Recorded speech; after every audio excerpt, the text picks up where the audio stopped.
ஒரு மனிதன்தான் மிகவும் நேசிக்கும் ஒரு அழகான பெண்ணை ஒரு நாள் திருமணம் செய்து கொண்டார். தோல் நோய் வந்துவிட்டது. அவள் மெல்ல மெல்ல அவள் அழகை இழக்க ஆரம்பித்தாள்.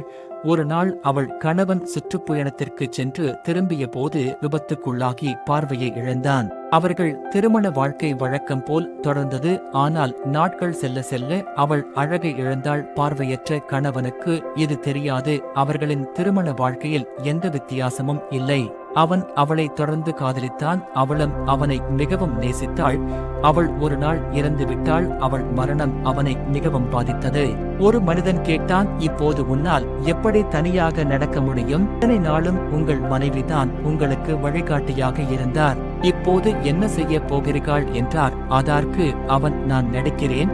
ஏனென்றால் அவளுக்கு தோல் நோய் என்று எனக்கு தெரியும் என்று அவள் அறிந்திருந்தால் அது அவளுடைய உண்மையான நோயை விட அவளை மிக